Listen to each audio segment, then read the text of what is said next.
From under the Golden Dome in Charleston, this is the West Virginia Capitol Report.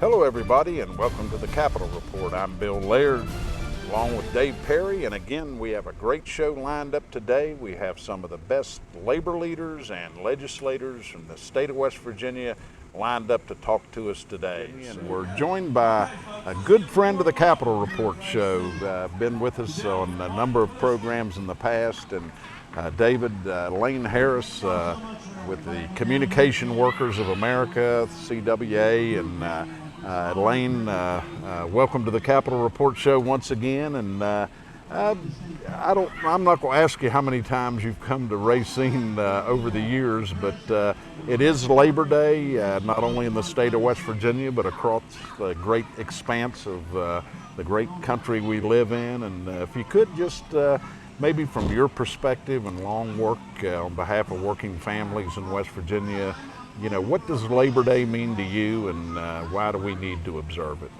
Well, we always first need to say thank you. Thank you to those people that came before us, that kindly paved the way, made things better for us. And hopefully, as we continue, that we're in some way making things better for the people that come after us.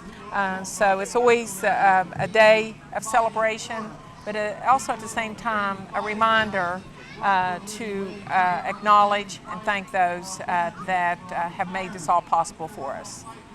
And again, I guess this day and age, it seems like we have to be vigilant in protecting the interests that have been the ground that's been gained in the past in terms of a lot of the benefits that people enjoy in the workplace.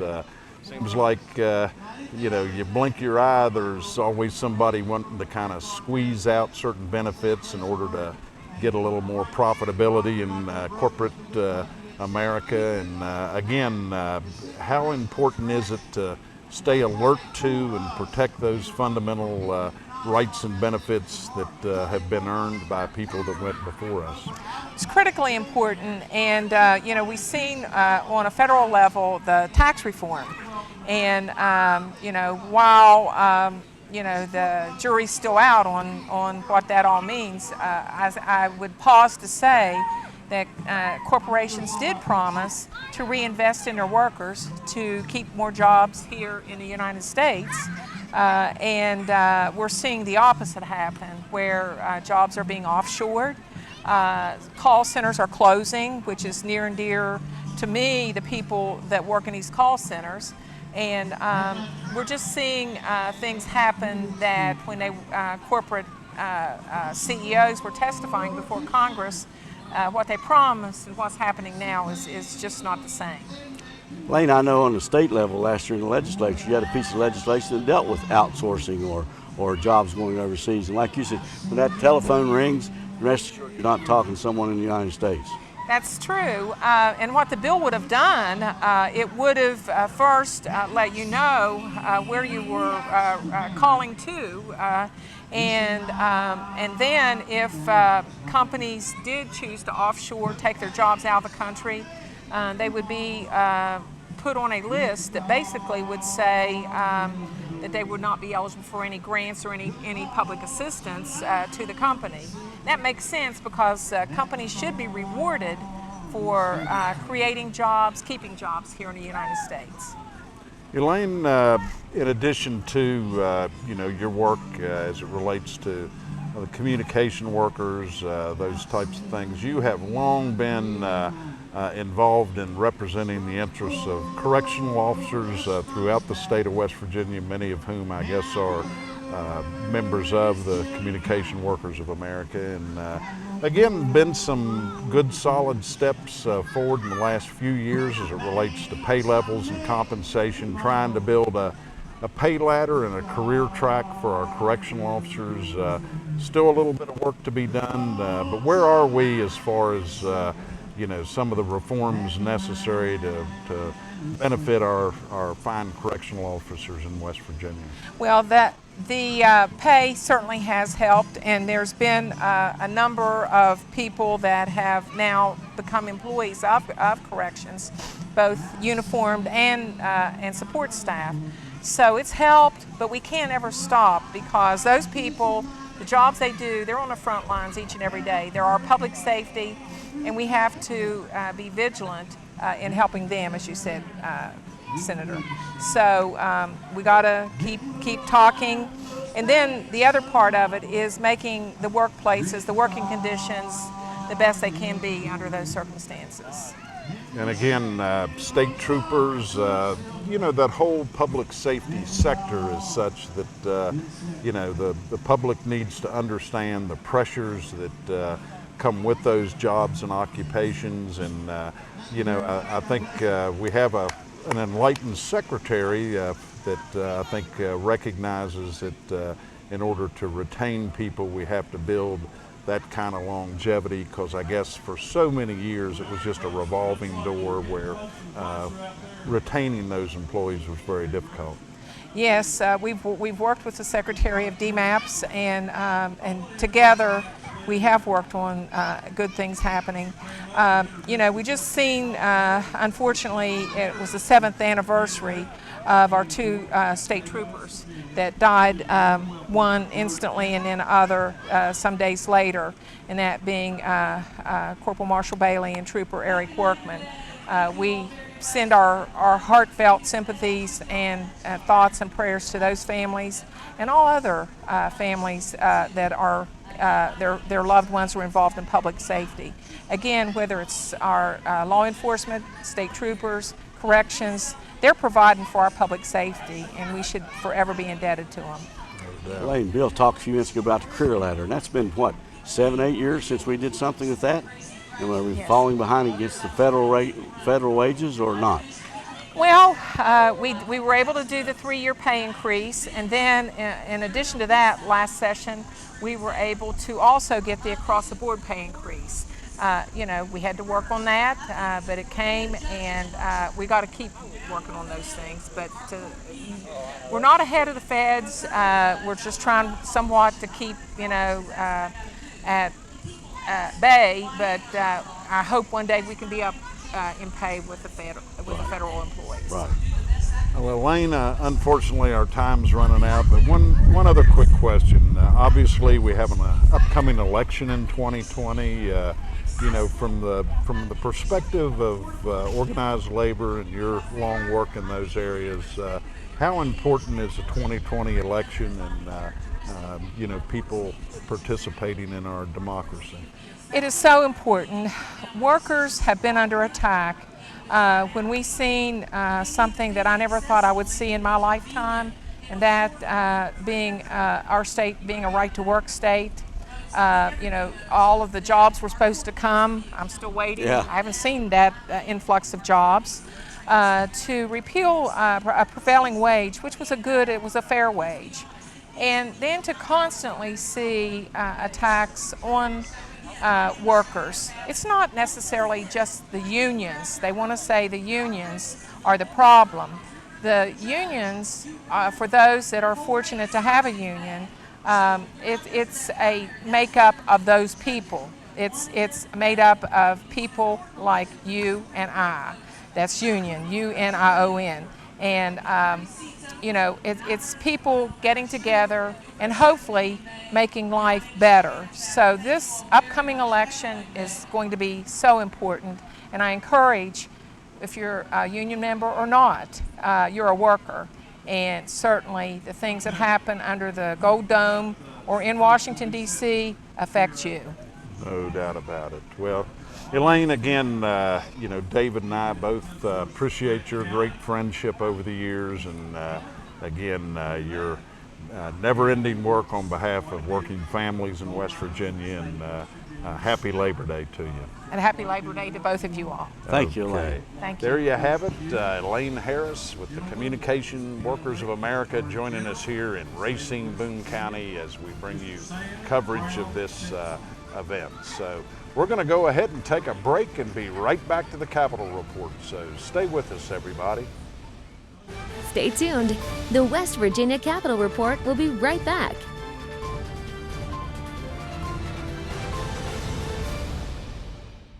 The West Virginia Capitol Report is brought to you by the AFL-CIO of West Virginia. Cucumber and Company, online at cucumberandcompany.com, and Mark Hunt and Associates, toll free at 800-554-1280.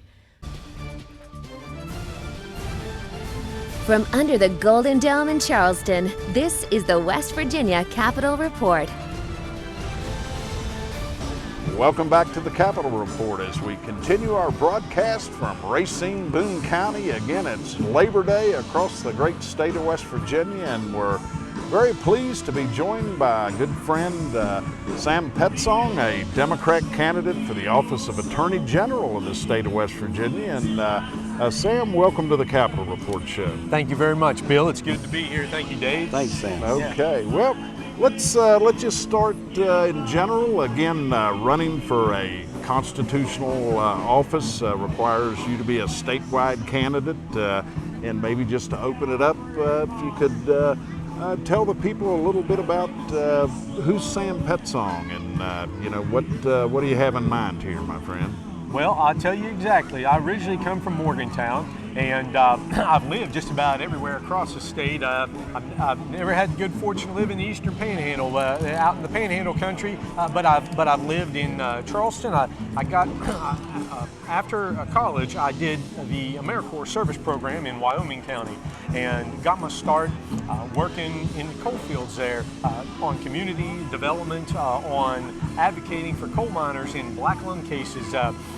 Right out of school, it was very clear to me that a lot of miners were losing their retirement health insurance. Our health plans are breaking down, and the federal black lung program provides lifetime health benefits to people. So ever since probably about 2006, when I moved to Mullins, I've been dedicated and working a great deal on black lung and healthcare benefits for our working people, and that's not just coal miners, but all factory workers. Bankruptcies have hit a lot of our communities, and so I've dedicated my law practice to serving those folks. I also had to get a chance to work for Senator Byrd for a little over 3 years in Washington, D.C., and I couldn't have asked for a better mentor in that department. Working for Senator Byrd, I learned a lot about how to build a new coal-fired generating plant. Senator Byrd was a great champion of defending and strengthening our industries, and we've got to do that. Lord knows we've been struggling. We need a new industrial policy in this state, and I've been able to learn about how to execute on those issues in my career. I'm glad to tell you anything more about, I live in Fayette County. Now I've lived off and on in Fayette County over the years, and I've got a wife, a 2-year-old boy, and another one on the way. So I can tell you about that, and I know we've been struggling. I've also represented people in the school system trying to improve our public education system. That's the kind of statewide issue-based advocacy that our Attorney General has to provide to us. He's the chief lawyer for the people of West Virginia. No doubt about it. So that's about me, Bill. I don't know, that's an earful. You tell me what you want to hear. That's a real good start, and again, you're running against an incumbent. He's been there a couple of terms. Again, I think part of the campaign process is to differentiate yourself from your opponent, and maybe you can just offer up some examples from your perspective, things that Sam Petsonk would do as Attorney General, as the state's head lawyer. Okay, well, I tell you, right now I'm involved in representing miners who miners in Fayette County who lost a month's worth of wages from the Black Jewel Company. Those guys were really done dirty. And you know what? Our state Attorney General and our state Division of Labor had been there for those guys. They might not have lost out on that money. We have a wage bond law in West Virginia. They've whittled away at it over the years, but we still have a wage and hour law and a wage bond law that should be there to protect our workers. And our people can't afford to lose their wages and benefits. They've worked for them, they've earned them, and I would make that a top priority as Attorney General. Where's our Attorney General been on those issues, buddy? I hate to say it, but we've got a lot of people who are hurting right now in our county and across the state because our Attorney General and our state leadership haven't been protecting our working people. That's what I do in my legal career, and that's what I would do if I were Attorney General. Sam, how do you view a Attorney Generalship under Sam versus Patrick Morrisey? Well, Patrick Morrisey has been out there attacking the Medicaid program. We've got over 160,000 people in this state who would lose their health insurance from Medicaid if that program were repealed. And the Medicaid expansion program is what I'm referring to. And not only do we have families who can't afford to lose that health insurance, but our rural health clinics, we have a great rural health clinic system in Fayette County and across our state.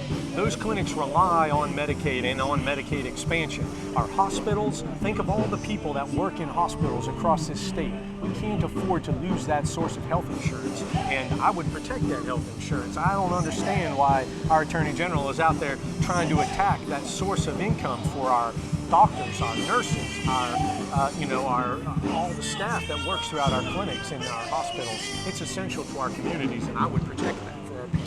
Sam, again, unfortunately our time's running out, but one other important question. Opioid addiction in West Virginia, it really has just hammered our communities. You look at the impact and effect pharmaceutical industry has had in rural areas throughout the state of West Virginia. Very, very difficult, and it appears to me, at least nationwide, there's some very positive signs as far as litigation going forward to try to bring back some compensation for literally the wrecking ball that's rolled through our communities for the past 10 plus years. As the Attorney General of the state of West Virginia, how serious do you view this problem? And have you given a little bit of thought about what the Attorney General can do to try to bring some resolution to this problem? I've given a lot of thought to it, Bill, because I see it in our families, I see it in my own community, and I see it in my law practice. So there's three things I focus on there. We need to be strategic in litigating against the manufacturers and the distributors, all of the responsible parties in the pharmaceutical industry. And we need to get all of our state and local governments on the same page so that we have high impact litigation and bring in that big ticket funding to support treatment and recovery. That's the first thing, smarter, strategic, big-ticket litigation. And I've done that in my law practice. I've recovered millions of dollars in judgments on behalf of hundreds of coal miners from across Fayette County and all over the state. So we need to do that. But we also need to help people in long-term recovery, and we need to be smarter about ensuring that the workers' compensation system provides physical therapy and doesn't leave people with opioids when they don't want them and don't need them. So I've done a lot of work on that issue, and I'm glad you asked about it. You bet. Well, again, unfortunately, our time has expired, but Dave and I really thank you for taking time out to join us here today on the Capitol Report, and good luck to you going forward in your candidacy for election to the Attorney General of the state of West Virginia, and good luck to you, my friend. Thank you very much, Bill. Okay. Good luck to you, Sam. Again, Sam Petsonk, Democrat candidate for election to the office of Attorney General of the state of West Virginia. We're going to go ahead and take a break and be right back to Racine and Boone County. So stay with us, everybody. Stay tuned. The West Virginia Capitol Report will be right back. The West Virginia Capitol Report is brought to you by the AFL-CIO of West Virginia, Cucumber and Company, online at cucumberandcompany.com, and Mark Hunt and Associates, toll free at 800-554-1280. From under the Golden Dome in Charleston, this is the West Virginia Capitol Report. Welcome back to the Capitol Report as we continue our coverage here from Racine, Boone County. Again, the annual Labor Day celebration sponsored by the United Mine Workers of America and other groups in organized labor, and we're real pleased to be joined with our show today with a gentleman I've known for quite some time, the Honorable Rodney Miller, who is a member of the House of Delegates representing the 23rd Delegate District, but a former sheriff of Boone County. Sheriff, we're back in Boone County, and I hope we get a pass out of here. Oh, absolutely. David and I may need that. We can do that, and thanks to you guys for coming. Welcome back to Boone County. Appreciate being here, Rodney. Glad to have you. Glad to have you. Again, a great county, and Boone County, certainly a traditional coal-producing county in the state of West Virginia, is really, over the years, I think of the money that has been contributed to state coffers from a county such as Boone County. And again, if you could, just for our viewers, since this is Labor Day, what does Labor Day mean to Delegate Rodney Miller, and again, native son here in Boone County, it's important to have events such as the one here today. Oh, absolutely, and it's personal, if you will. Growing up in a union home, my dad was a mine workers local union official. He fought for better conditions to make it better for me. Growing up in a little coal camp along the way, and I mean, it is personal. Growing up in that environment, I remember the days when the mine workers, the miners, had to they saved up because they knew contract negotiations were coming. That they saved up so they could make it through and let the family survive and eat during those days. I'm sure both of you are familiar with those times. So it is personal, and if I can, we're in a place here that the history is rich. We're looking at just beyond the cameras here, Coal River, and that's where coal was discovered back in the 1700s. We're on the trail where the miners marched to Blair Mountain, and that's something that I'm trying to get lit up with a miners' heritage trail going from Marmet to Blair Mountain. We need to take advantage of those elements of history that people will want to come in and see. Big part of what we would call the United States labor movement. So, a lot going on around here. Yep, no doubt about it. Delegate, you've served how long in the legislature? This is my second term. Second term. Yeah. During this tenure, during this period of time, what changes have you seen occur relevant to working men and women? Oh, goodness. It seems like the working men and women have kind of been shortchanged along the way. I've lobbied on behalf of the deputy sheriffs and the sheriffs for a number of years, and I think that's where I first got to meet you guys when we came over and lobbied and you both were in the legislature. Things have changed dramatically from what it had been in the past. It seems like there's a lot of hatred nowadays. We forget that we're supposed to do things to help people, not to hurt people, and we need to be doing the right thing. And it seems like it's more and more difficult to come by. And I don't know if we're starting to absorb some of what's coming out of Washington or not, but the West Virginians I know aren't really wired that way and don't really want to tolerate that kind of thing. So I mean, we got a lot of work to do still. Again, and I'll call it the civility of the process. The fact that public service should be something where people may agree to disagree. It's the nature of the process. You make good decisions if different perspectives are in the room, but if it becomes a little bit too toxic and a little bit too rambunctious, there's a tendency for good, qualified, capable persons to just pass on the process. Oh, absolutely, and that's part of the problem. We need to get good, qualified people to run so we can have these different ideas and we can meet somewhere in the middle and come up with a good, sensible policy for West Virginia rather than going on with the extreme partisanship that we're seeing to a degree nowadays, and it affects everything across the spectrum. And again, I don't want to necessarily have a soup to nuts discussion on this, but obviously education dominated the regular session, resulting in special sessions. And again, given the fundamental importance of public education to the future of the state, it's important to get that right. And I know there were some compromises made along the way, but from your perspective, is public education still solid and sound across the state of West Virginia? I would like to think so. Of course, a lot of the conversation came up with charter schools and all of those arguments. But they still have to be implemented. They still have to be put in place.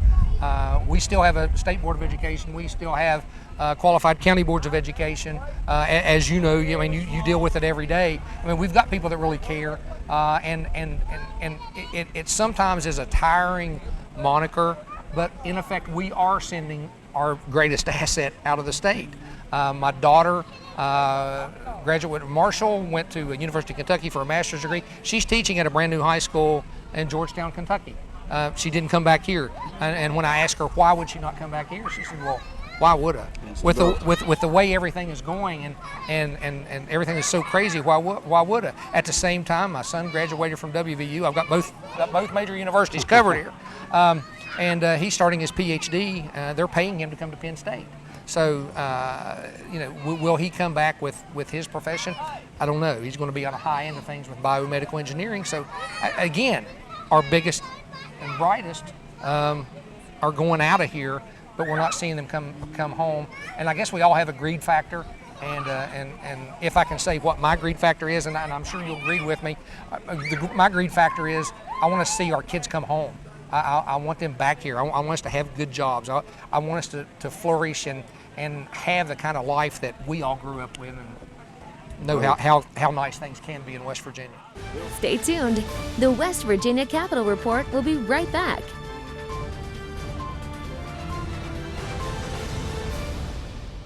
The West Virginia Capitol Report is brought to you by the AFL-CIO of West Virginia, Cucumber & Company, online at cucumberandcompany.com, and Mark Hunt & Associates, toll free at 800-554-1280.